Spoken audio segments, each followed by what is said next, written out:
حضرت ذی وقار اللہ رب العزت کی مقدس کتاب قرآن مجید کا 27واں پارہ سورہ الواقعہ کی چند آیات بابرکات جن میں اللہ رب العزت نے ارشاد فرمایا افرأیتم الماء الذی تشربون، کیا تم نے اس پانی پہ کبھی غور کیا ہے کہ جسے تم پیتے ہو؟ اَأَنْتُمْ أَنزَلْتُمُوهُ مِنَ الْمُزْنِ أَمْ نَحْنُ الْمُنزِلُونَ، کیا بادلوں سے تم اسے اتارتے ہو یا ہم اتارتے ہیں؟ لَوْ نَشَاءُ جَعَلْنَاهُ أُجَاجًا فَلَوْلَا تَشْكُرُونَ، اگر ہم چاہیں تو اسے کڑوا کر دیں تو تم اللہ کا شکر ادا کیوں نہیں کرتے؟ ان آیات بابرکات میں جس بات کی جانب انسانوں کی بالخصوص اہل ایمان کی توجہ مبذول کروائی ہے وہ پانی ہے۔ اللہ رب العزت نے فرمایا کہ افرأیتم الماء الذی تشربون، کیا تم اس پانی پہ غور نہیں کرتے کہ جس پانی کو تم پیتے ہو؟ کیا آسمان سے اسے تم اتارتے ہو بادلوں سے یا ہم اتارنے والے ہیں؟ حضرات ذی وقار، پانی ہماری زندگی میں بلکہ نظام کائنات میں ایک بہت بڑا بنیادی کردار رکھتا ہے۔ یوں سمجھ لیجئے کہ کائنات میں شاید ہی کوئی ایسی چیز ہو کہ جس کی تخلیق میں پانی کا استعمال نہ ہوا ہو یا جس کی بقا کے لیے پانی ضروری نہ ہو۔ انسانی وجود کے اوپر ہی اگر غور کیا جائے تو سائنس یہ بتاتی ہے کہ انسانی وجود کے اندر تقریباً 70% پانی ہے۔ اسی طرح زمین کے اندر بھی غور کیا جائے تو زمین کو بھی اللہ رب العزت نے پانی کے اوپر کھڑا کیا ہوا۔ کائنات کی جس کی چیز کو بھی دیکھ لیجئے پانی سے مستغنی نہیں ہو سکتی۔ تو نظام زندگی کائنات کا توازن اور بقا اس پانی کے اندر اللہ رب العزت نے رکھ دیا ہے، اور ان ساری حقیقتوں کو اللہ رب العزت نے اس ایک آیت میں بیان کر دیا جو سورۃ الانبیاء کی آیت ہے۔ اللہ نے فرمایا کہ وَجَعَلْنَا مِنَ الْمَاءِ كُلَّ شَيْءٍ حَيٍّ، کہ ہم نے پانی سے ہر زندہ چیز کو پیدا کیا ہے۔ جو بھی چیز زندگی والی ہے یا زندگی کی رمق والی ہے اسے پانی سے تخلیق اللہ رب العزت نے کیا ہے۔ اور یہ پانی ایک ایسی چیز ہے جو جب سے کائنات بنی ہے تب سے اس کی ضرورت محسوس کی جاتی رہی۔ کسی کے لیے پانی کا حصول آسان بنا دیا گیا، کسی کے لیے پانی کا حصول انتہائی مشکل بنا دیا گیا، کوئی کم استعمال کرتا ہے کوئی زیادہ کرتا ہے، لیکن بہرحال اس کی ضرورت پڑتی رہتی ہے۔ اللہ رب العزت نے قرآن مجید میں اس پانی کو اپنی بالخصوص جو چند ایسی نشانیاں ہیں کہ جن کو اللہ نے قرآن مجید میں بار بار بندوں کے سامنے دہرایا ہے، ان نشانیوں میں سے ایک نشانی یہ پانی ہے۔ اللہ رب العزت نے فرمایا کہ ہم آسمان سے پانی کو نازل کرتے ہیں، اگر ہم چاہیں تو اسے کڑوا کرتے تو اللہ کا شکر ادا کیوں نہیں کرتے؟ یعنی اللہ رب العزت ہمیں ایسا پانی اگر عطا کر رہا ہے جو پینے کے قابل ہے، جو میٹھا ہے، اس میں کڑواہٹ نہیں ہے، تو اس بات کے اوپر اللہ رب العزت کا شکر ادا کرنا بنتا ہے۔ آپ زمین میں چل پھر کے دیکھ لیجئے، آپ کو 20 ممالک ایسے نظر آ جائیں گے کہ جہاں پہ دوسری جو اشیاء ضروریہ ہے وہ انتہائی آسان ہے، لیکن پانی وہاں پہ انتہائی مہنگا ہے۔ عرب کی سرزمین دیکھ لیجئے، اس کے بارے میں کہا جاتا ہے کہ وہاں پہ پیٹرول سستا ہے لیکن پانی انتہائی مہنگا ہے۔ پانی وہاں پہ پیسے خرچ کر کے لینا پڑتا ہے۔ اللہ رب العزت نے اگر ہمیں ایسی نعمتیں یہاں پہ مفت میں میسر کر رکھی ہیں تو اس بات کے اوپر ہمیں اللہ رب العزت کا جتنا بھی ہو سکے زیادہ سے زیادہ شکر ادا کرنا چاہیے۔ اور یہ پانی کا نظام ایسا ہے کہ اللہ رب العزت نے قرآن مجید میں ارشاد فرمایا کہ وَأَنزَلْنَا مِنَ السَّمَاءِ مَاءً بِقَدَرٍ فَأَسْكَنَّاهُ فِي الْأَرْضِ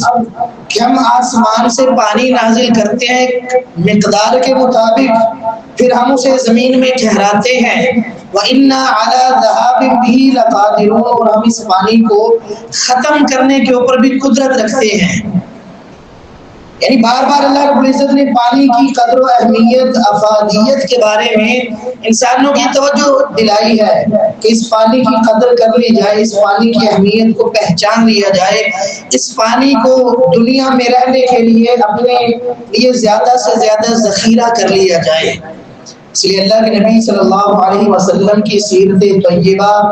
آپ کی حیات مبارکہ کو دیکھا جائے تو آپ کی سنتوں میں سے ایک یہ سنت شامل تھی کہ آپ پانی کو ضائع کرنا انتہائی سخت ناپسند کرتے تھے۔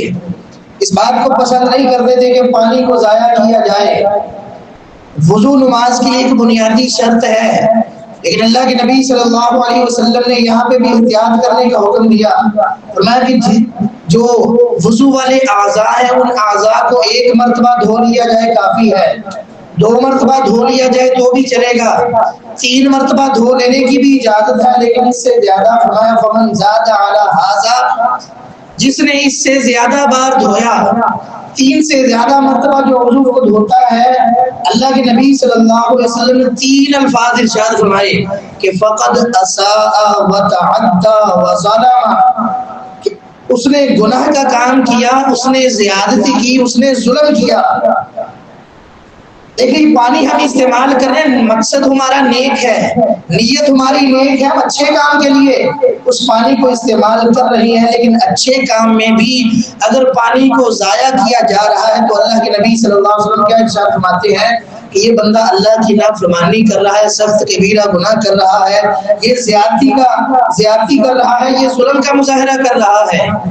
تو اللہ کے نبی صلی اللہ علیہ وسلم نے ارشاد فرمایا کہ تم نے پانی میں اسراف نہیں کرنا، زیادتی نہیں کرنی، ضائع نہیں کرنا، اگرچہ تم جاری نہر کے کنارے پہ بھی بیٹھے ہو۔ ذرا اندازہ لگائیے کہ وہ ذات کہ جسے اللہ رب العزت نے حکمت سے نوازا، جو اپنی مخلوق کے ساتھ محبت کرنے والی ہے، جو اپنی امت کے ساتھ پیار کرنے والی ہے، اس ہستی کے کس قدر شاندار الفاظ ہیں پانی کے استعمال کے حوالے سے۔ حالانکہ اللہ کے نبی صلی اللہ علیہ وآلہ وسلم انتہائی نفاست پسند تھے، صاف ستھرا رہنے والے تھے۔ اللہ کے نبی صلی اللہ علیہ وآلہ وسلم کی نفاست کا عالم، آپ کے پسینے سے بھی خوشبوئیں آیا کرتی تھیں۔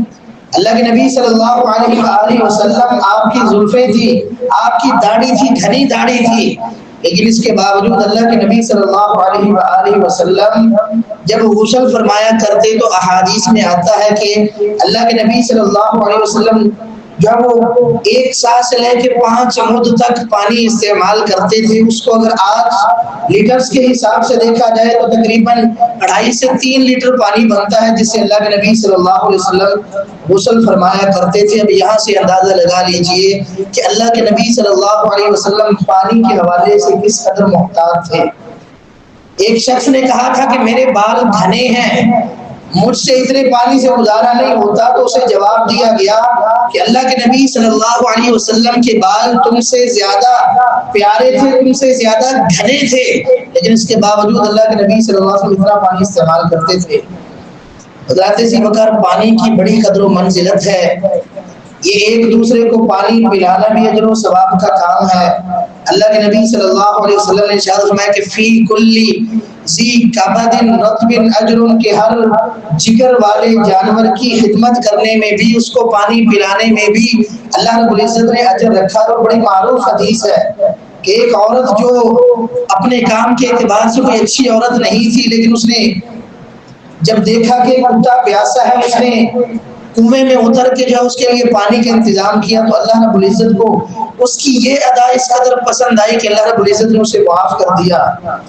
حضرات ذی بکر پانی بڑی قدر و منزلت والا ہے، اس کی جتنی بھی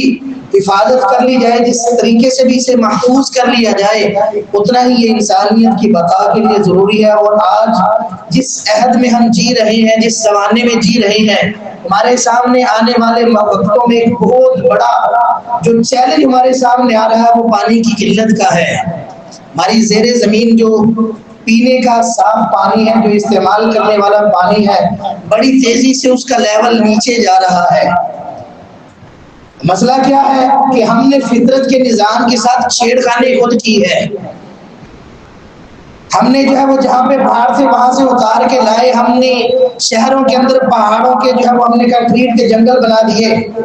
یہاں سے درختوں کو ہم نے ختم کر دیا، یہاں سے فصلوں کو ختم کر دیا گیا۔ آپ پورے شہر میں دیکھ لیجئے، شاید کسی مقام پہ آپ کو کوئی کھلی جگہ نظر آئے جہاں پہ مٹی وغیرہ نظر آئے، یا جہاں پہ پانی دوبارہ زمین میں جانے والی کوئی چیز ایسی نظر آئے کہ جہاں سے آپ کو پانی دوبارہ زمین کو واپس کرنا پڑے، شاید ہی کوئی چیز کوئی جگہ نظر آئے۔ پہلے ایک نظام تھا، کچی آبادیاں تھی، پانی لوگ جتنا اگر زمین سے نکالتے بھی تھے تو بارشوں کی وجہ سے وہ پانی ریکور ہو جایا کرتا تھا۔ لیکن آج پانی صرف زمین سے نکالا جا رہا ہے، زمین کو پانی واپس نہیں کیا جا رہا، جس کی وجہ سے وقتی طور پہ ہم بڑی آسائش میں ہیں، بڑی آسانی میں ہیں۔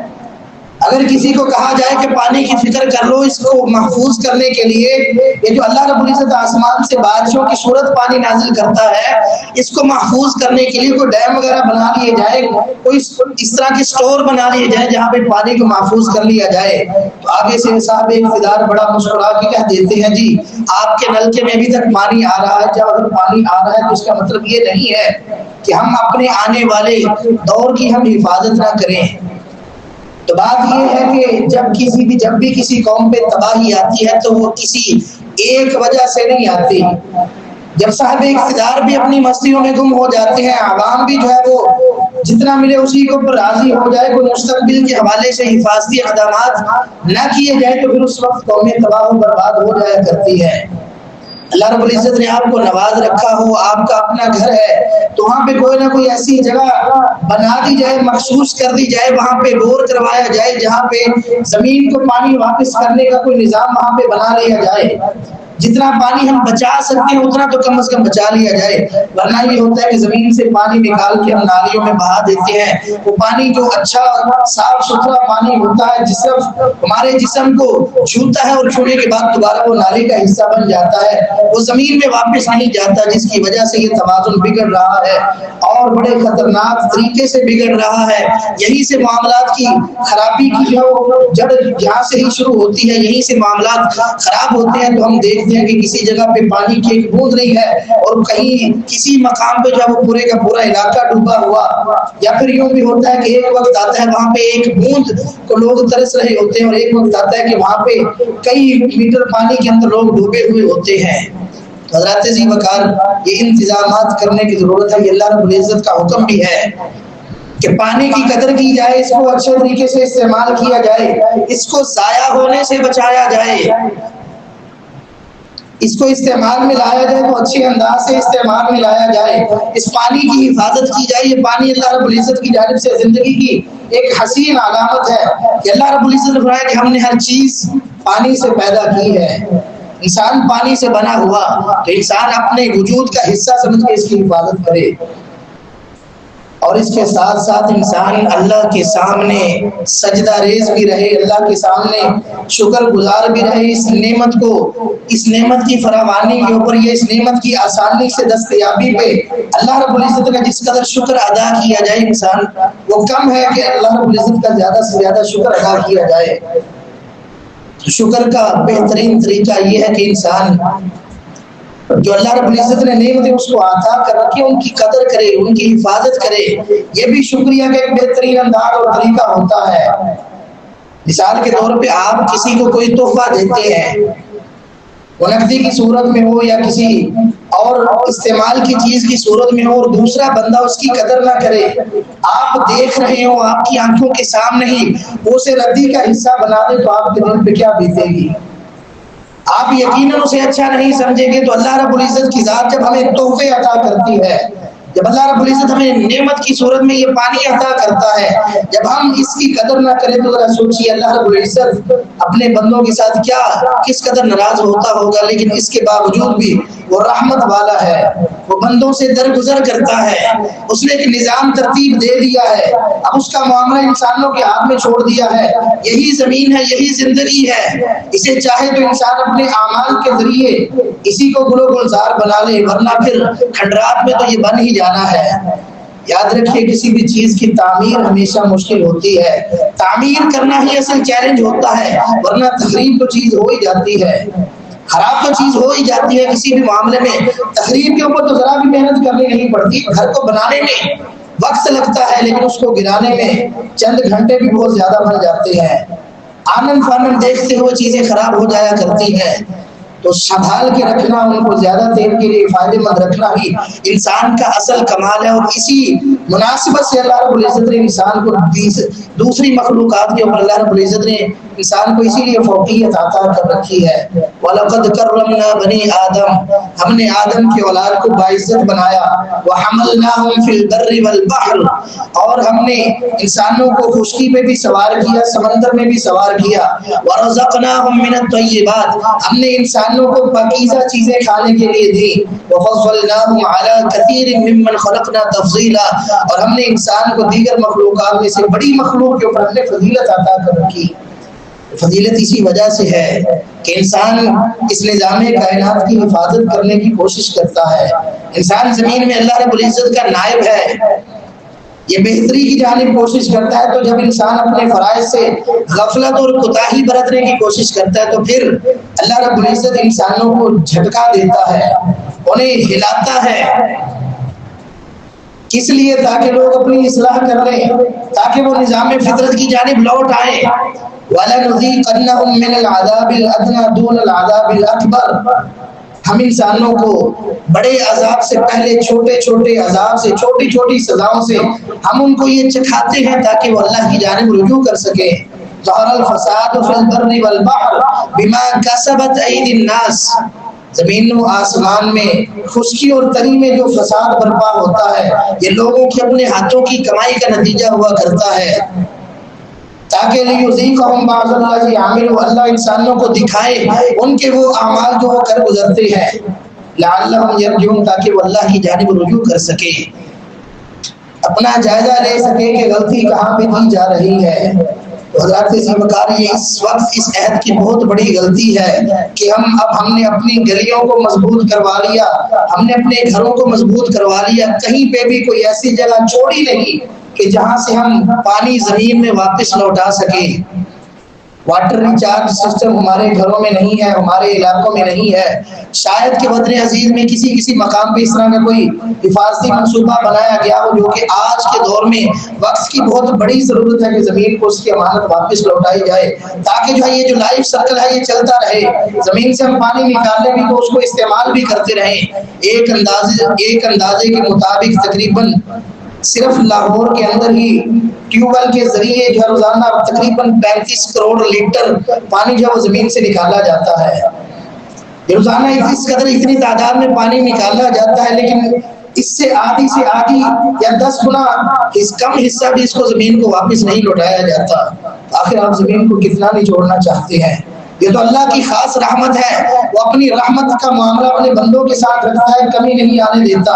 اس کے کتنے خزانے ہیں وہی جانتا ہے۔ اللہ رب العزت نے فرمایا کہ وَإِن مِّن شَيْءٍ إِلَّا عِندَنَا خَزَائِنُهُ، ہر چیز کے خزانے ہمارے پاس محفوظ ہیں۔ وَمَا نُنَزِّلُهُ إِلَّا بِقَدَرٍ مَّعْلُومٍ، ہم اسے معلوم مقدار کے مطابق اتارتے رہتے ہیں۔ اللہ رب العزت تو یہ نظام چلایا جاتا ہے، اگر ہمارے بس میں ہوتا تو شاید ہم اس نظام سے کب کے جو ہے وہ ہم اکتا چکے ہوتے، کب کہ ہم جو وہ ان نعمتوں کو گوا چکے ہوتے۔ تو یاد رکھیے ہمارے پاس سال میں 2 مرتبہ ایسے ہوتا ہے کہ کچھ مہینے ہم پانی میں ڈوبے رہتے ہیں، ہمارا وطن عزیز کا ایک کثیر حصہ پانی میں ڈوبا رہتا ہے، اور یہ پریکٹس تقریباً 2-3 سال سے مسلسل یہ چل رہی ہے۔ 2022 میں بھی، 23 میں بھی، 24 میں بھی، 25 میں بھی، یہ مسلسل 3-4 سالوں سے یہ ہر سال ایسا ہوتا ہے۔ ہمارے وطن عزیز کا اچھا خاصا علاقہ جو پانی میں ڈوب جاتا ہے، وہاں کی فصلیں تباہ ہو جاتی ہیں، درخت تباہ ہو جاتے ہیں، نظام زندگی مفلوج ہو کے رہ جاتا ہے، وہ علاقے جو ہے وہ بستیوں سے کٹ جاتے ہیں۔ کچھ دیر کے لیے اس بات کے اوپر بحث و مباحثے ہوتے ہیں، وہاں پہ وہ تحقیقات ہوتی ہیں، لیکن جیسے جو وہ سارے معاملات درست ہو جاتے ہیں ہم پھر سے بھول جاتے ہیں اور پھر سے ایک نئے حادثے کی طرح تیاری میں ہم چلے جاتے ہیں۔ اس لیے ہمیں یہ چاہیے، اگر ہم پانی اللہ رب العزت کی اس رحمت کو ہم اپنے لیے مسلسل رحمت بنانا چاہتے ہیں تو اس کے حفاظت کے انتظامات کیے جائیں، اس کا استعمال جو ہے وہ بڑی احتیاط کے ساتھ کیا جائے، پانی کو ضائع ہونے سے بچایا جائے، پانی کی حفاظت کا جو ہے مناسب انداز کیا جائے، اور اس کے ساتھ ساتھ کچھ اللہ رب العزت کے سامنے شکر گزاری کا بھی عالم ہو کہ جس نے اس قدر عظیم نعمت ہمیں عطا کر رکھی ہے۔ اگر یہ پانی جو ہے وہ جو پینے والا میٹھا پانی ہے ہمارے لیے کڑوا ہو جائے تو ہم کسی کا بھی کچھ نہیں بگاڑ سکتے، یہ اللہ رب العزت کی رحمت ہے کہ وہ ہمیں عطا کرتا ہے۔ اور اسی طرح سورہ ملک میں بھی اللہ رب العزت نے یہ بات بیان فرمائی کہ قل ارائیتم ان اصبح ماؤکم غورا فمن یاتیکم بماء معین، اللہ رب العزت یہ جو چلنے والا پانی ہے اس کو گہرا کر دے، اس کو زمین میں بالکل نیچا لے جائے تو کون ہے جو تم میں سے اس کو جاری جسموں کی صورت میں پھر سے چلا سکے؟ وہ یقیناً اللہ رب العزت کی ذات ہے، وہ انسانوں کے لیے ان کی ضروریات کو پوری کرنے والی ہے، ورنہ اگر انسانوں کے اپنے معاملات ہوں تو اللہ رب العزت نے فرمایا قل لو انتم تملکون خزائن رحمت ربی، اگر تم اپنے رب کی، میرے رب کی رحمت کے خزانوں کے مالک تم بن جاتے، اذن لامسکتم خشیۃ الانفاق، تو پھر یقیناً تم ان کے ساتھ ناانصافی کرتے، تم خرچ ہو جانے کے ڈر سے ان کو کبھی نکالتے ہی نہ، ان کو مضبوطی سے اپنے پاس سنبھال کے رکھتے تاکہ کسی اور کو فائدہ نہ بن سکے، کسی اور کا بھلا نہ ہو سکے۔ اس طرح یہ اللہ رب العزت نے رحمت کے خزانے اگر اپنے پاس رکھے ہیں تو اگر ہم یہ چاہتے ہیں کہ مسلسل ہم ان نعمتوں سے فائدہ اٹھاتے رہیں، اللہ رب العزت کی ان جو ہے وہ بے قیمت چیزوں سے ہم اگر فائدہ اٹھاتے رہیں تو ہم اللہ کے حضور سجدہ ریز بھی ہونا پڑے گا، اس کا شکر بھی ادا کرنا ہوگا، اور اس کے ساتھ ساتھ اللہ رب العزت نے جو عقل و شعور، وسائل اور اسباب عطا کر رکھے ہیں ان کو استعمال کرتے ہوئے ان ساری چیزوں کو محفوظ کرنے کے انتظامات بھی برقرار کرنے ہوں گے، زمین کو جو ہے وہ اس کی امانت واپس لوٹانا ہوگی۔ اللہ رب العزت سے دعا ہے کہ اللہ تعالیٰ ہمیں عمل کرنے کی توفیق عطا فرمائے۔